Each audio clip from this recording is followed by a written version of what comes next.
empezar con la parte de fisiopatología de la pancreatitis aguda. La anterior semana han podido realizar y hablar de que es la parte con Araceli en relación al síndrome ICTEC. Como el nombre lo refiere, la pancreatitis aguda es una inflamación del órgano, obviamente del páncreas. Lo que vamos a valorar ahora es obviamente el páncreas, sobre todo el exócrino, ¿verdad? Ya que la alteración del páncreas endocrino está relacionada con alteraciones en relación como por ejemplo de la diabetes mellitus. Dentro de la anatomía ya saben que es un órgano intraabdominal que obviamente lo que va a cumplir dos funciones, tanto endócrina como exócrina. Obviamente la definición de pancreatitis es una condición inflamatoria caracterizada por dolor y niveles elevados de enzimas pancreáticos en la sangre. Y obviamente que esta alteración va a llevar a diversos grados de trastornos que se van a presentar. Dentro de las causas de pancreatitis aguda tenemos las tóxicas y metabólicas, como es la más común, obviamente el del alcohol y de la hipertrigliceridemia. Mecánicas, la litiasis biliar y obviamente la obstrucción de la papila, la obstrucción del páncreas. Otras, la isquémica e infección. Después, otra de las más comunes, posteriormente a un procedimiento que es la liberación a través de lo que es una endoscopía, de lo que es la papila como tal, y que puede producir una irritación a nivel de lo que es el páncreas, también obstruyendo el conducto por una estenosis del mismo, y obviamente todo lo que secreta el páncreas sufre un reflujo como tal. También otras causas de dolor abdominal asociados a la hiperamigdasemia, tenemos los pseudoquistos pancreáticos, colecistitis aguda, infarto mesentérico, traumatismos abdominales, cirugías como tal y la cetoacidosis. Tenemos diferentes tipos de pancreatitis. Por ejemplo, la pancreatitis alcohólica, que su característica es obviamente, como su nombre lo indica, dentro de su etiología, es que va a estar relacionada con el consumo de alcohol. ¿Esto qué va a producir? Un aumento en la sensibilidad de las células acinares y que va a producir una activación prematura de los imunógenos que va a inducir a la colecistosis. Esto se va a potenciar dando la activación de factores de transcripción como el factor kappa beta y la proteína activadora tipo 1. Más adelante vamos a ver en un esquema cómo este tipo de liberación de los imógenos van a producir alteraciones tanto relacionadas a nivel fisiopatológico con cada una de las características de la pancreatitis. Obviamente esta generación de metabolitos tóxicos como el acetaldehido y esteres van a producir esta alteración. También tenemos que al tener una pancreatitis alcohólica o que tengamos un páncreas que está en constante agresión relacionada con factores etiológicos como el alcohol, obviamente va a producir una mayor sensibilización a efectos tóxicos. Se ha visto una correlación sobre todo con el virus Coxsackie B3. También hay una activación de las células estrelladas pancreáticas por el acetaldehido y este estrés oxidativo que va a producir obviamente una producción de colágeno y otras proteínas en la matriz. La pancreatitis por cálculos biliares, como su nombre lo refiere, es una pancreatitis secundaria a una obstrucción de las vías comunes como tal, es decir, que va a existir un reflujo de la bilis hacia el conducto pancreático o de la liberación de las enzimas como tal hacia el páncreas nuevamente, porque va a haber una obstrucción como tal, secundario a un lito, a un proceso estenótico, que va a impedir que estas enzimas puedan pasar a la degradación proteica correspondiente al nivel del intestino común. Tenemos la pancreatitis inducida por la hiperlipidemia, que obviamente son los ácidos grasos libres, se liberan de los triglicéridos séricos en concentraciones tóxicas por la acción de la lipasa pancreática dentro de los capilares pancreáticos, y obviamente esto va a producir e inducir a una pancreatitis aguda. También tenemos mutaciones genéticas, en los cuales conducen a una activación prematura de sinógenos pancreáticos dentro del páncreas, que se han propuesto en el mecanismo patogénico de los ataques agudos de la pancreatitis relacionado con este tipo hereditario común. Dentro de estos, los más comunes, como se puede ver, es la alteración autosómica dominante que se asocia con mayor frecuencia con la mutación del gen de serina proteasa tipo 1 o el PSS1, que se encuentra en el cromosoma 7q35, que va a codificar la tripsinógeno catiónico como tal. Tenemos la otra, que es la pancreatitis autosómica recesiva, que es una pancreatitis crónica asociada a una fibrosis quística, que es el efecto más común, donde las mutaciones en el gen inhibidor es a nivel de la serina proteasa casal tipo 1, llamado el SPINK1, que es también llamado el gen inhibidor de la tripsina secretora pancreática como tal. Esto está muy relacionado y asociado obviamente con el CPT, asociados con las enfermedades pulmonares mínimas o lo que se llama la fibrosis quística como tal. Obviamente tenemos que ver los cambios agudos tempranos que nos va a producir esto. Obviamente, como ustedes saben, la primera línea de defensa es el inhibidor de tripsina, secretora pancreática a través del SPINK1 o el PST1. Se puede unirse e inactivar alrededor del 20% de la actividad de la tripsina. Si no tenemos si tenemos este tipo de alteraciones o mutaciones genéticas, obviamente vamos a carecer de esta capacidad de inactivar esta agresividad de la tripsina como tal. La segunda línea de defensa es obviamente la autólisis de la tripsina activada prematuramente y que se postula que hay una ausencia del mecanismo a causa de una pancreatitis hereditaria. Otro mecanismo defensor que involucra es la mesotripsina y el enzima Y, que lisa e inactiva la tripsina. Y las antiproteasas inespecíficas como la alfa-1 antitripsina y la alfa-2 macroglobulinas están presentes en el intersticio pancreático. Para ver la activación intracinal, vamos a ver posteriormente en el gráfico que vamos a tener, qué va a pasar. Sobre todo vamos a tener una lesión a nivel de la microcirculación. ¿Qué va a pasar? Al tener una inflamación como tal y que estas enzimas se produzcan y den esta liberación, van a producir una lesión a nivel del endotelio, van a producir una vasoconstricción, éstasis, y obviamente vamos a tener una disminución de la saturación de oxígeno, isquemia progresiva, que nos va a dar la característica de una pancreatitis necrohemorrágica como tal. También se ha podido evidenciar que hay quimioatracción de leucocitos, liberación de citocinas y estrés oxidativo. Diversos estudios, sobre todo a nivel microscópico y de radionúclidos, que utilizan leucocitos marcados con indio 111, muestran marcada invasión glandular de macrófagos, leucocitos polimorfonucleares en las primeras etapas del pancreatitis. La activación del complemento y posterior liberación del C5A tiene un importante papel en el reclutamiento de estas células. E interleucinas obviamente van a estar muy relacionados, como ustedes saben, en el factor de necrosis tumoral alfa, el kappa beta, la interleucina 1, 6 y 8. Obviamente los derivados metabolitos del ácido araquidónico, prostaglandinas, factor activador de plaquetas y los leucotrienos como tal. ¿Qué va a pasar como una respuesta sistémica a toda esta inflamación que va a ocurrir en la pancreatitis? Como habíamos indicado, dentro de una de las etiologías del distrés respiratorio agudo estaba la pancreatitis. Obviamente que además de ser un secundario en una trombosis microvascular, esto va a estar inducido por la fosfolipasa A2, que va a digerir la lecitina en un componente principal que es del surfactante. Que otro aspecto en la respuesta sistémica, que la depresión y shock de miocardio son secundarios a los péptidos vasoactivos, ya que es un factor depresor del miocardio. La insuficiencia renal se ha explicado bajo la base de hipovolemia y la hipotensión. Y las complicaciones metabólicas están incluidas como la hipocalcemia, hiperlipidemia, hiperglicemia, hipoglicemia o la cetoacidosis diabética. ¿Cuál es otra de las complicaciones en la pancreatitis aguda? Que durante el curso de la pancreatitis la barrera intestinal también se ve comprometida, lo que lleva a una translocación de bacterias. Dentro de los últimos artículos, obviamente se ha visto la activación del factor nuclear kappa beta.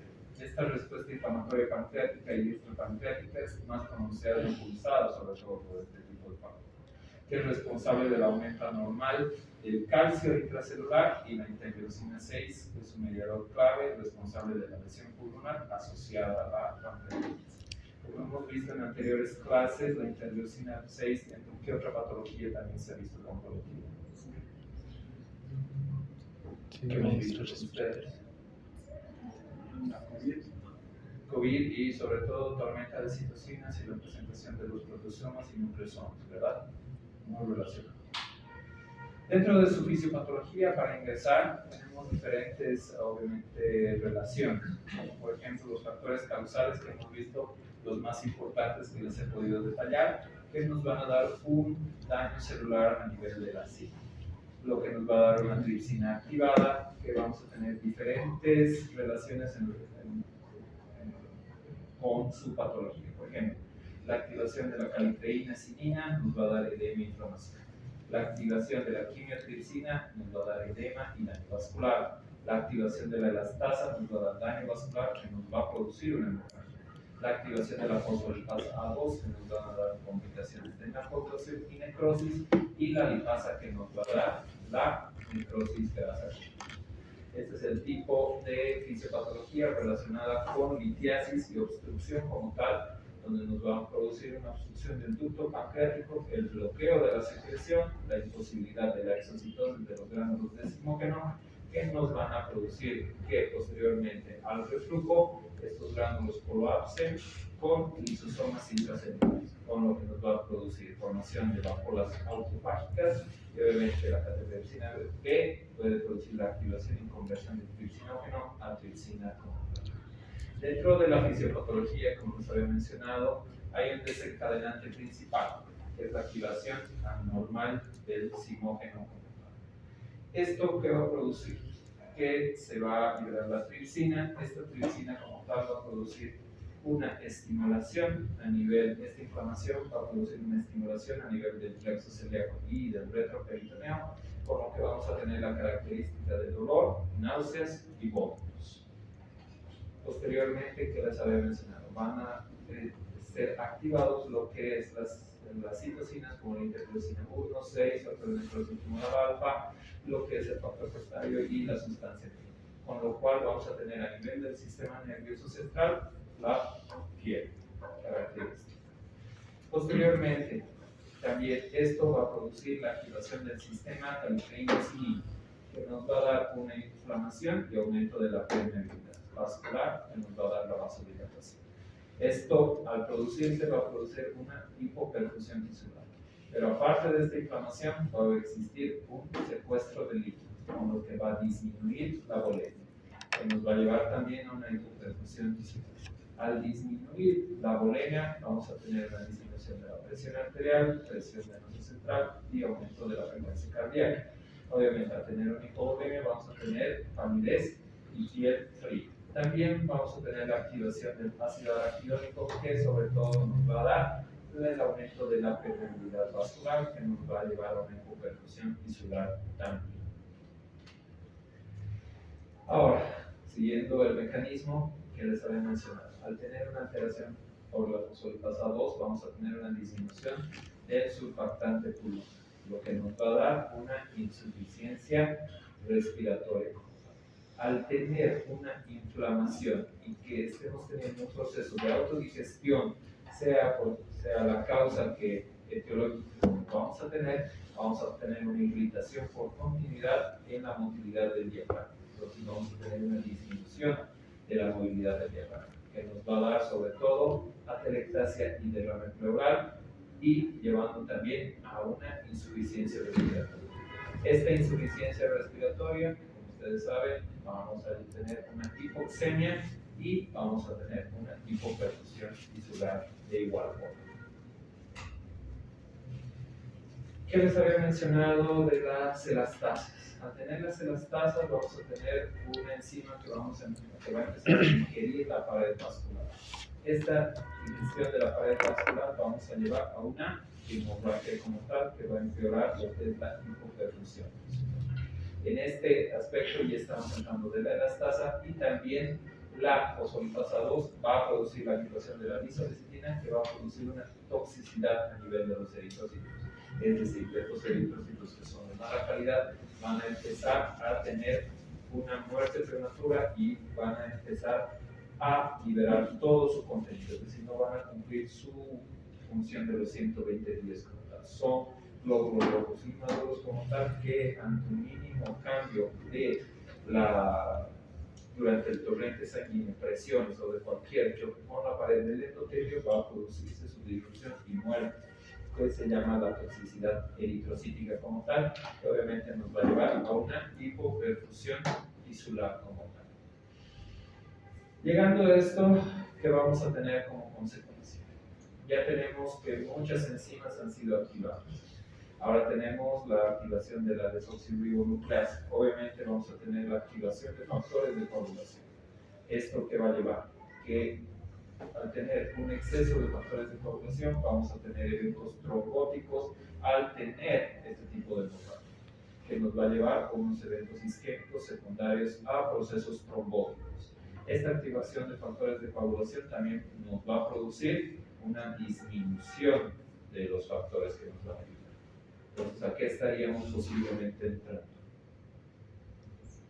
A una coagulopatía de consumo, ¿verdad? Posteriormente, también hay activación del complemento. Como les había mencionado, es que vamos a presentar una necrosis de los islotes. Si ya estamos teniendo una necrosis de los islotes, estamos teniendo ya una consecuencia a nivel del páncreas de tipo endocrino. Es decir, ya va a haber una alteración de estos islotes que van a producir insulina. Esto nos va a llevar a un aumento de la glicemia, que nos va a llevar a una glucosuria y a una hiperglicemia. Si tenemos una disminución de la insulina, ¿qué es lo que va a pasar? Una cetoacidosis que nos va a llevar a una acidosis metabólica asociada obviamente a esta hipoperfusión tisular. Si tenemos una acidosis metabólica, tenemos una disminución del pH y un aumento del ácido láctico. Ahora, cuando tenemos una acidosis metabólica, ¿quién es el que tiene que compensar? El bicarbonato. Pero, ¿y dónde sobre todo vamos a empezar a compensar? Y hemos llevado a ácido respiratorio. Tenemos una alteración también y una lesión por la hipoperfusión y por la acidosis a nivel renal, que nos va a llevar a una disminución del filtrado glomerular que va a aumentar los azoados, con lo que vamos a tener también una oliguria y obviamente vamos a presentar mayor signos y disminución a nivel de la oleemia. ¿Está bien? Teniendo el cuadro completo, como pueden ver, ahora llegamos a este aspecto. Al tener una autodigestión pancreática como tal, vamos a tener una pérdida también de potasio, con lo que vamos a tener una hipocalemia. También al tener una activación de la lipasa, un aumento de la lipasa y un aumento de la amilasa, vamos a tener un aumento de la amilasemia. Al tener un aumento de la lipasa, vamos a tener la lipastemia, vamos a tener aumento de los ácidos grasos, vamos a tener un aumento de los triglicéridos. ¿Y qué les había dicho de la lipasa? Que nos va a producir sobre todo una necrosis de tipo grasa. Y al tener un aumento de ácidos grasos, va a disminuir el calcio, teniendo una hipocalcemia, disminuye el magnesio, tenemos una hipomagnesemia. Al tener una disminución de calcio y magnesio, vamos a tener una irritabilidad de tipo neuromuscular, lo que nos va a llevar a la hiporreflexia, como signos característicos de Chebostek y Creutzfeldt. Entonces, como pueden ver, dentro del ámbito de la fisiopatología de la pancreatitis, cada una de las enzimas activadas como la tripsina, fosfolipasa 2, elastasa y la desoxirribonucleasa son las más importantes en todo este proceso posterior a la activación del simógeno como tal. Ya sea cualquier tipo de etiología que hayamos visto, este es el proceso complejo que va a pasar en una pancreatitis aguda. Estamos correlacionando en este cuadro tanto la activación a nivel fisiopatológico y su correlación, como pueden ver en la línea de arriba, con la signosintomatología y en la parte de abajo con la parte laboratorial. Entonces, como les había dicho siempre, La fisiopatología siempre tiene que estar relacionada y es la base para entender los cambios laboratoriales y para entender las alteraciones, signos sintomatológicos comunes. ¿Entendido? Entonces, ¿qué sería lo más importante en relación a su tratamiento de la pancreatitis? Obviamente tratar el agente etiológico. En nuestro medio, lo que más van a ver es el tipo alcohólico, que se va a presentar siempre, y en segundo lugar, por cálculos relacionados con la vesícula biliar, que van a ir a obstruir en forma conjunta lo que es las vías de excreción, tanto de la vía biliar como de la vía pancreática. Y en esos momentos se necesita una endoscopía de ERSP, en los cuales se va a hacer un corte endoscópico a nivel de la papila para ampliar el mismo y con una pinza y un tipo canastillo sacar el cálculo que está produciendo la obstrucción pulmonar. Secundariamente es muy poco posible que vean una etiología de tipo estenótica. Generalmente esto se da si es que el paciente tiene una cirugía abdominal previa, es decir, que durante el acto operatorio el cirujano haya tocado la vía biliar, la vía pancreática por error, y obviamente este estímulo produzca la estenosis del conducto y obviamente el reflujo correspondiente. Esos son los tres principales que tienen que evidenciar en cualquier tipo de paciente que estén sospechando una pancreatitis aguda. Dentro de esa etiología, obviamente, tratar la causa. Los factores hereditarios es muy difícil encontrarlos, las deficiencias, obviamente, en un paciente que no mejora y que no es activo con las medidas de tratamiento específico. De acuerdo a esto, obviamente ustedes, ¿cuál sería la primera medida que ustedes tomarían como médicos generales ante la ocurrencia de una pancreatitis aguda? Obviamente nada de vía oral, es decir, ni líquidos ni alimentos. ¿Por qué? Como ustedes saben, dentro de la fisiología normal, al tener el primer estímulo, empezamos a liberar ¿qué? Enzimas. Las enzimas que nos van a producir todo este proceso. Entonces, y como segunda medida, líquidos y ver cómo está el estado de volemia sobre todo. Porque están viendo que cómo está alterada la presión arterial, frecuencia cardíaca, y el mayor de los daños que se va a producir a través de la inflamación es la hipoperfusión tisular como tal, que nos va a llevar a una acidosis metabólica y posteriormente a la mayor complejidad del cuerpo. ¿Entendido? Entonces, ¿alguna consulta? ¿Alguna duda? ¿Quién ha dado pancreatitis en las teóricas? Ya. Entonces, voy a poner como una foto del cuadro para que puedan estudiar, ya que la fisiopatología está muy bien resumida en este cuadro.